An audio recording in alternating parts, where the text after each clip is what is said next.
We are learning about safety on the farm this morning. And those hazards aren't always easy to identify. Allison's live in Chilton this morning. Hey, Allison. Hey, good morning. We're at Progressive Agriculture Safety Day this morning at the Calumet County Fairgrounds, where there are going to be a lot of cool activities for kids to learn about safety on the farm, out in the country, even at home sometimes. And we're with Jeremy Hansen, who's an instructor at Fox Valley Technical College, and with some of our Safety Day participants. Good morning, everybody. Good morning. So some of the kids, you guys, actually made these displays. Jeremy, why don't you tell me about this? This is a really nice display that Billy and Marty made. It just diagrams some of the simple hazards on a farm, and they have a few people on here that are showing some unsafe operations. For instance, we have a gentleman right by the farm with cattle in there doing some chores. We have that's not a good idea. It's not a good idea at all.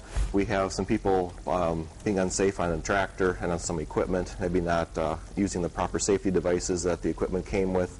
We have individual climbing on big square bales, and we have more people being unsafe around some animals. So it's a really good demonstration, especially for the age group we're talking about, to just to demonstrate what is actually safe and unsafe. And actually, we're going to ask the questions and let them figure it out, and they can pick it out themselves. Cool, cool.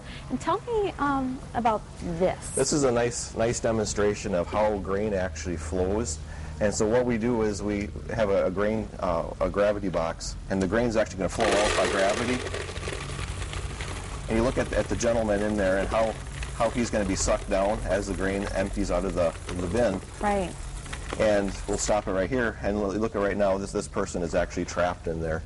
And kids might say, oh, why can't you just pull him out? Right. And once you're in here, this is the real hazard if we have a jam up. And so we have another demonstration right here, and we have a little dowel at the bottom and a rope to attach. So it's like, oh, I got my younger brother, my younger sister, and guys, I need big strong men here. I can't pull her out at this point. She's stuck.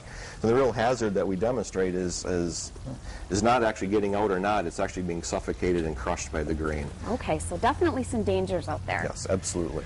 And as we're finishing up here, there's one more demonstration, but I do want to let you guys know that there are a few more spots available. So if you were interested, there are about 15 spots, I think.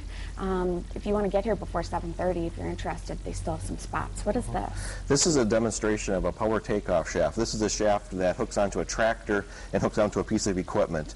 And it demonstrates the safety shield on here. If I take a drill, and it's actually chained down to the base. If I'm going to spin it, I'm not going to touch it. But if you notice, the shaft still spins, but the shield will prevent anything from getting wrapped up into it. Right. So you can imagine what would happen if the shield wasn't there and you got something caught in there. As part of the demonstration, we used a little paper person, which we may have seen earlier today, hopefully, or we will see later in some of our opening demonstrations. If I simply got my hand caught into the shaft, I just tucked it in there real easily. I started spinning. Oops. It's not going to stop. Well, it's not going to stop. We'll show you that a little later. You can imagine what would happen, if you got caught in there. It would not be good. Dangerous. No. No, absolutely not. So we'll show you some more activities. Say hi to more of the kids coming up. Sounds good. Thanks, Allison. Thanks, Allison.